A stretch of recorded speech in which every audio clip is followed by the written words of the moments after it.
The last thing you want in retirement is a surprise. It could be a surprise expense, could be an investment risk that you did not know you were taking.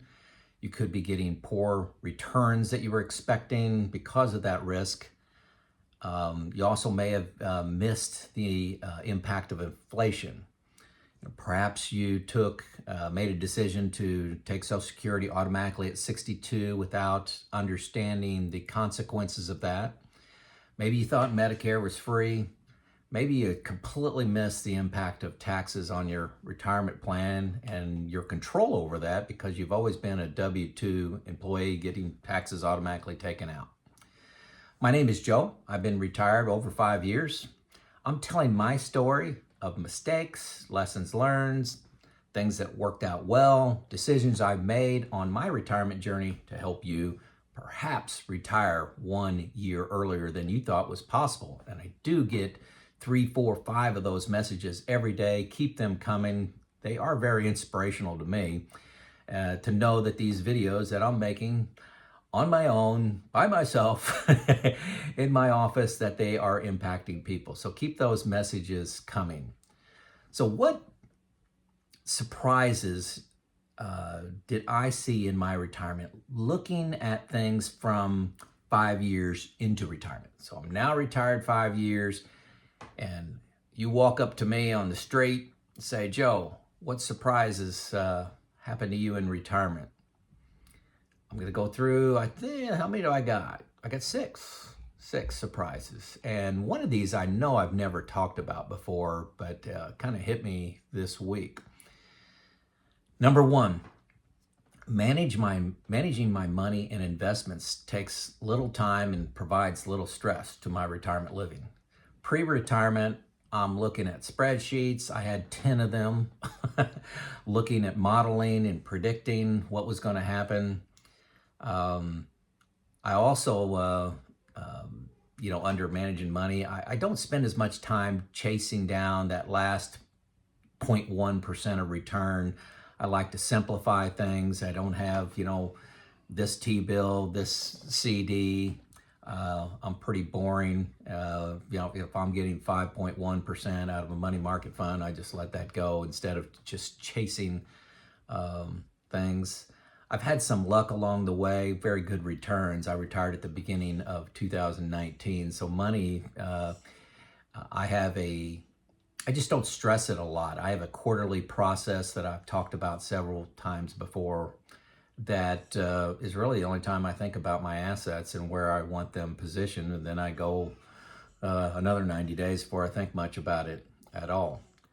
So number one was managing money is not near the stress I thought it was going to be. Living off my assets without a big pension and annuity, anything fixed coming in, that's been a surprise. Number two, and this one is probably new and surprising to you, but all the withdrawal strategies of taking money out of your investments, most common is the 4% rule. They're just guideposts. I don't know anybody. I probably know 100 retired people. I have retirement groups, people I interact with, at least 100. I know zero people that use the 4% rule. It's a guidepost. It's on my spreadsheets where I look and say, okay, here's my assets. Here's how I plan on them growing. Here's the different investments that they're in. And I have a column with 4%. But I don't live that way at all. That's more an after the fact look. In my quarterly process, like I said earlier, I do look at expenses once a quarter. I don't do it monthly, don't do it weekly, do it once a quarter.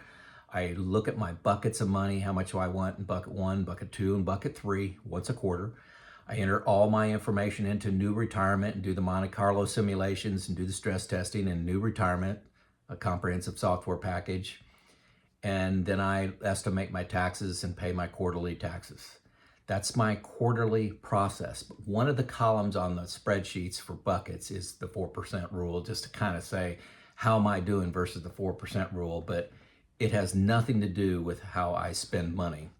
I thought that would be a surprise for you, that Not only do I not use the 4% rule, I don't know anybody that does.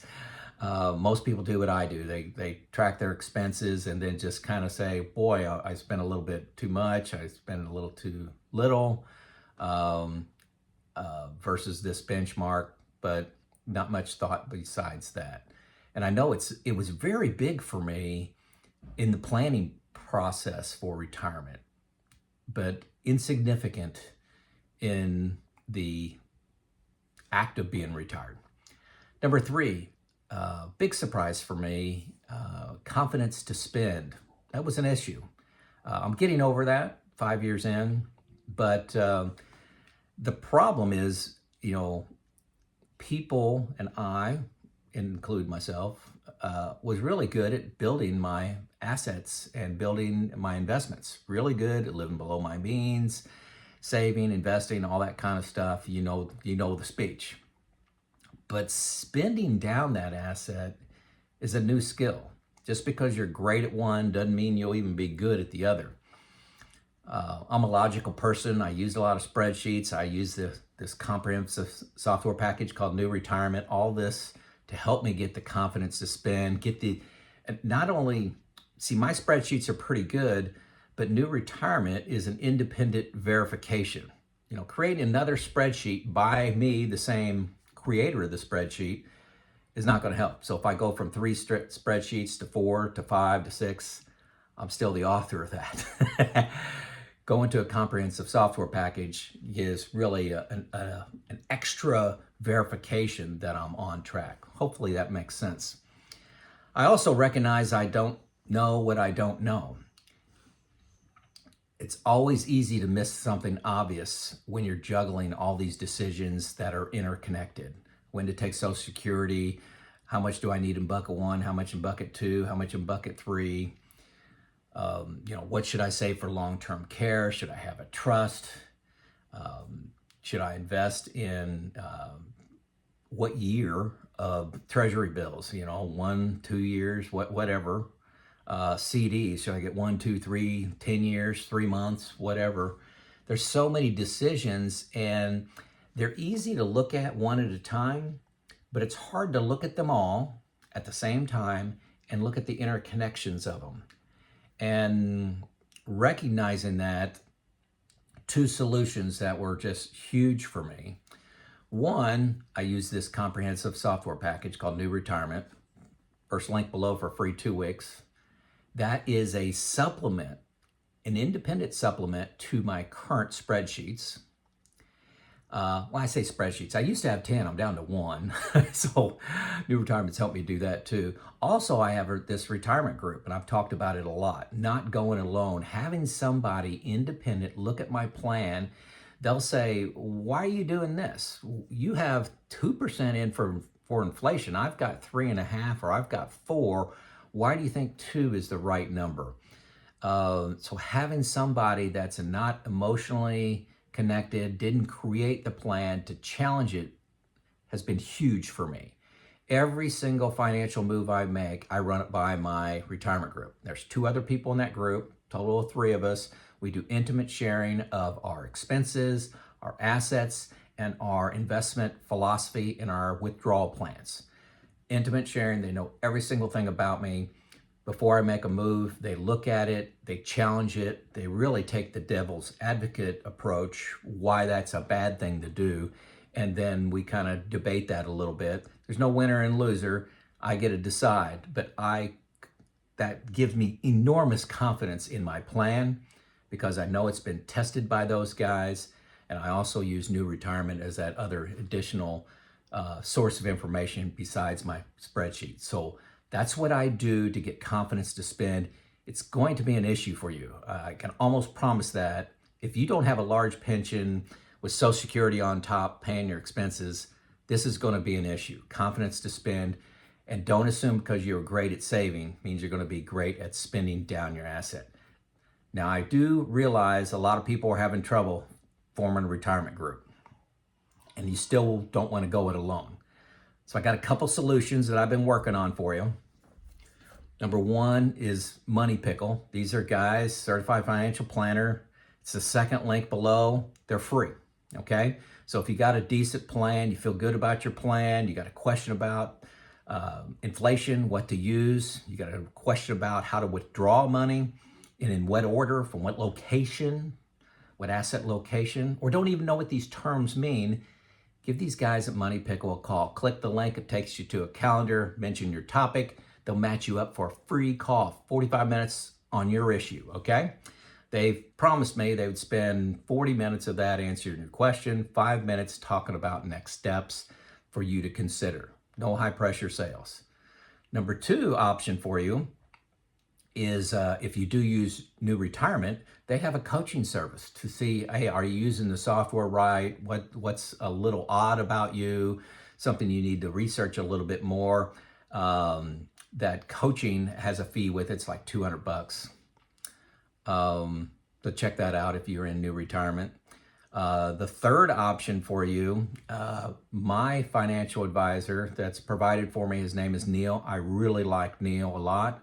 If you like the way I think, and I think you're going to like Neil. So he can help create a plan for you for a fee. Now, this is a comprehensive plan. This is a professional plan.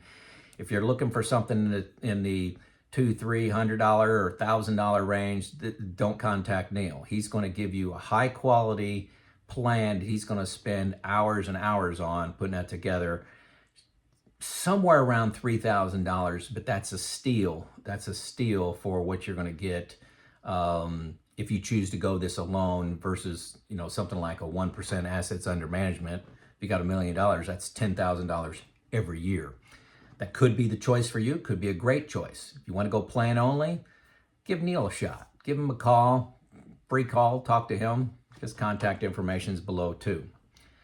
So number 4 surprise for me is I changed my interest on where I'm spending my time in retirement. I change it frequently. You'll hear me say retire to something. And my 2 was to do some light consulting in reliability and maintenance. That's my expertise. And I was hoping to spend average 1 week a month going into manufacturing plants and helping them on their journey with my skills. Fast forward 5.5 years, I am writing for a reliability and maintenance magazine called Plant Services. If you're in that arena, look that up. I did write a book. I make a video series called Ask a Plant Manager for that same magazine, where I'm recording a couple videos a month. I do some very light mentoring. I think I'm down to 3 people that I mentor, all in that reliability and maintenance space. But those don't occupy a whole lot of time for me. I do this YouTube channel. If you look at the first 3 years, it was all on reliability and maintenance. If you look at the last 2 years, it's all on retirement.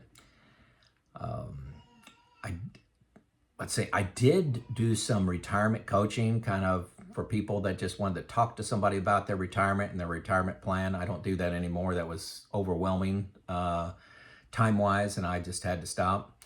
I used to do some fishing and some trap shooting. Don't do that anymore. Things I stuck with. Let's talk about what I stuck with. Started a group about 4 years ago called the Nob Hill Academy. Got 5 people that work, that study lessons of history. We study people, places, events.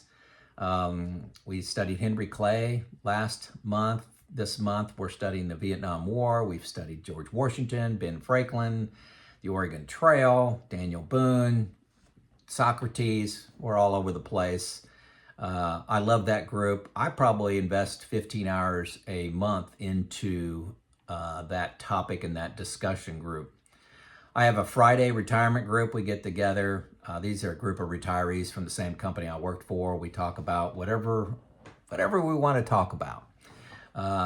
Can get a little bit into politics, especially lately. But we help each other out with decisions like Social Security, just different decisions along this retirement journey. I'm actually one of the younger guys in that group. I have a investment group, which I've talked about earlier. There's 3 of us in that, talk about all of our retirement decisions. I spend a lot of time on exercise and nutrition. It's a big part of my day. Exercise is at least 2 hours of my day. I like to cook, 1 ingredient foods, and study nutrition a lot. This YouTube channel is 5 years old this month, 5 years old. And we travel an awful lot. So those are things I'm consistently doing, but it's really cool in retirement. I can dabble in and out of hobbies, interest. Try something out, it works, try something out, it doesn't work. That's what's cool about retirement. I'm not trying to make money, so you can do whatever you want, whatever gets me excited. Number 5, I'm pretty busy. You got to learn to say no. This is in retirement, especially if you got some skills. You got to learn to say no. I can't even imagine being bored.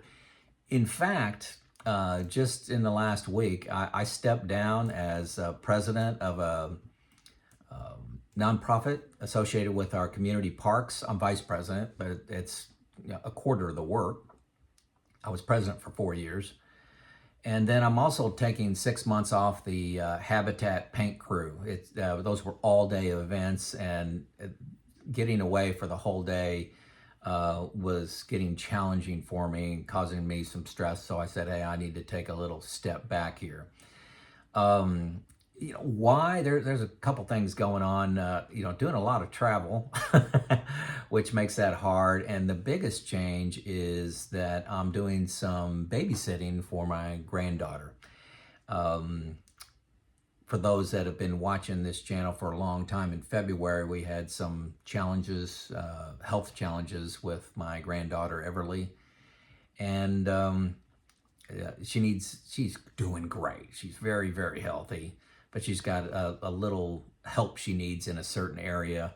And my wife and I are helping out with some babysitting associated with that. That's all I really want to say. But, we're delighted to do that. We're going to look back on this as some great times, helping my granddaughter out, helping my daughter and her husband out in a time where they need somebody that will tend to her needs during this time. So anyway, she's doing great. Like I said, I don't want anybody to worry about how Everly's doing. She's doing fabulous.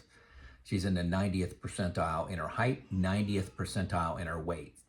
She's sitting up. She's wanting to stand up. She is developing extremely well, but just needs a little TLC, tender loving care, if for those of you who don't know what that is. So extremely busy. I can't imagine somebody saying they're bored in retirement. I have to say no twice a day to something. Number 6, this is big.